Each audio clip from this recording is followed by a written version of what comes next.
Hey guys, welcome back to the shop. So next up, I've really been wanting to install these Jessem Stock guides on my table saw for a while. So I ordered them while I was gone for work, and they came in while I was gone.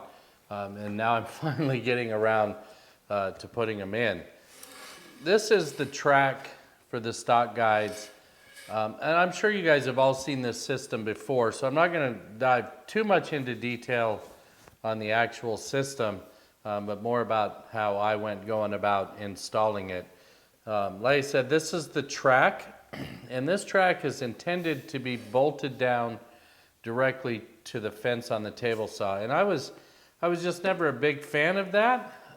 Not so much because I didn't want to drill holes in my fence, but more because I have so many jigs that fit over the fence that this would get in the way.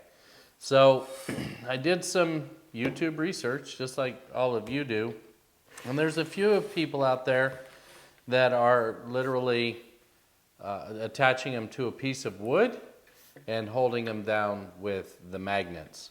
So that's what I'm going to do here.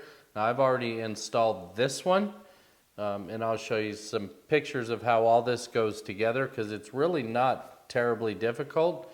But what I did do is I had this little piece of 1/4 inch, in this case it was walnut, it's just a piece of scrap that I had in the shop, and then I glued that down to a 3/4 inch piece of Baltic birch plywood so that the magnet sits flush on the bottom. So I've already set the router depth and all that, but I'm going to show you how we get through this, and then we'll set it on the saw and we'll actually see it work. Okay, so I chose to use the 150-pound strength magnets, which requires a 1 5/8 inch hole in the bottom, which is the Forstner bit that I have set up here. So all I'm going to do is just drill that hole to set up for this.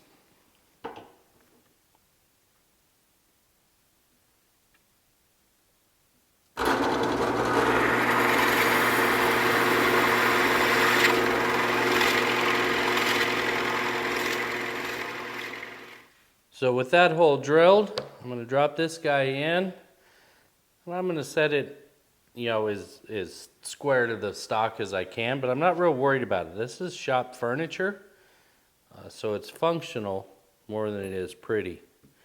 Get a couple of pilot drills,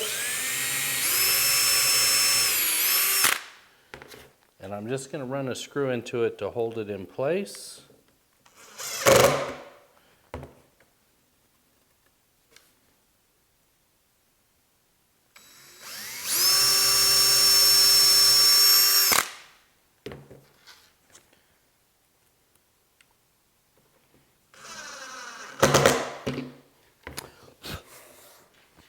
Then I'm just going to trace this out.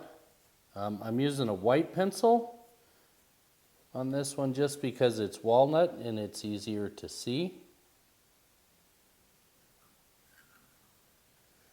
And then I'm going to remove that back out again.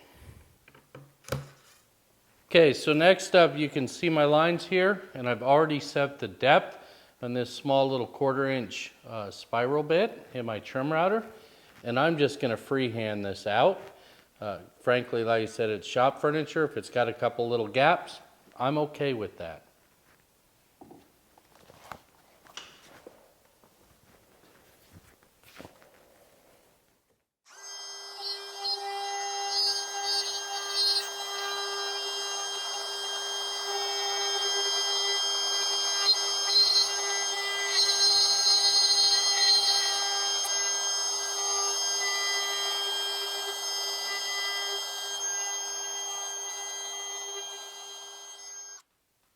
And the test fit.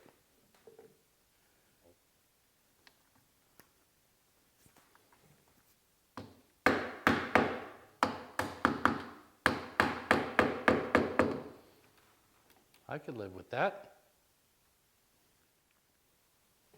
And we'll redrive the screws.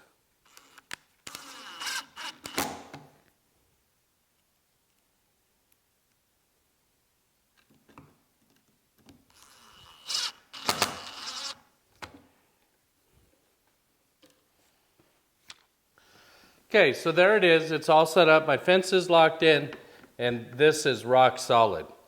The wheels that are on here are tapered back into the fence at about 5 degrees, and they only roll one direction, so that's going to help with any kickback that may occur. To set these in the height is really simple. Follow the instructions, obviously. They have some specific angles and stuff that they're looking for, but it is really quite simple.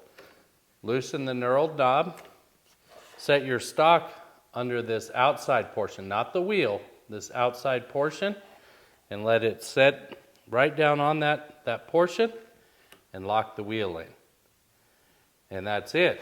So then when you roll through here, it lifts up. It's got that little bit of spring tension in it, and it pulls everything into the fence, and I cannot easily pull this backwards. Additionally, that wheel will literally pull it into the fence. I'm going to try to zoom in here and really exaggerate this and show you, and I really hope it comes out on film because it's pretty impressive. Okay, I've removed the front guide just for a better view, and I've got a heavy 3/16, if not a 1/4 of an inch gap up here, and I'm tight to the back of the fence back here. And watch that gap as I merely roll through. And there it's closed up completely tight. So that's pretty impressive. Locking in the guides is super easy.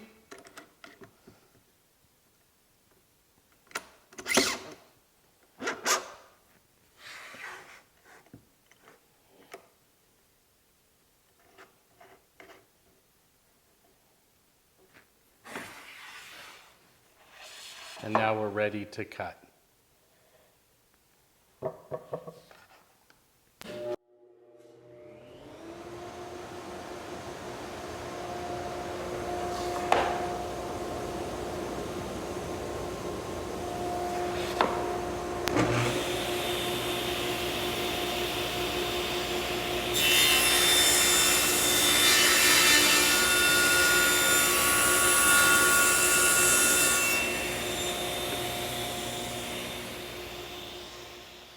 And now if I want to use one of my over-the-fence jigs that I use so frequently in my shop, it's literally just a matter of turning the magnets off, lifting this out of my way,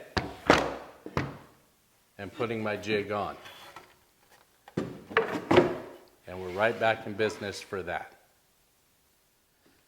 So while I was out picking up these guides for the table saw, I picked them up for my router table as well. As for my router table being a Jessem, these were a direct add-on.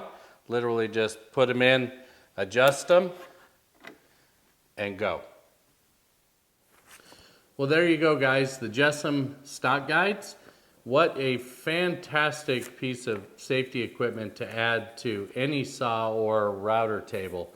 I really wish I would have done that long ago. I can really see this being handy, especially with big pieces of material when you're struggling to keep it to the fence.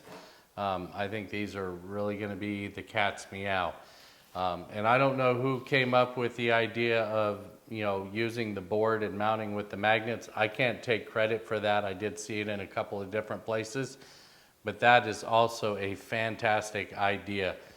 Just allows me to get the stock guides out of the way, especially if I'm doing something thin, because that's the drawback to the stock guides is if you're doing something thin and close to the fence, those are in the way for a push stick, which is, a push stick is more important than trying to use your fingers and keep the stock guides on.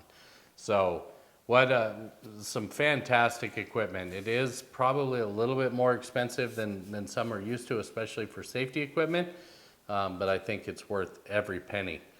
So that's going to wrap it up for this one, guys. Hope you got something out of it, and until next time, take care.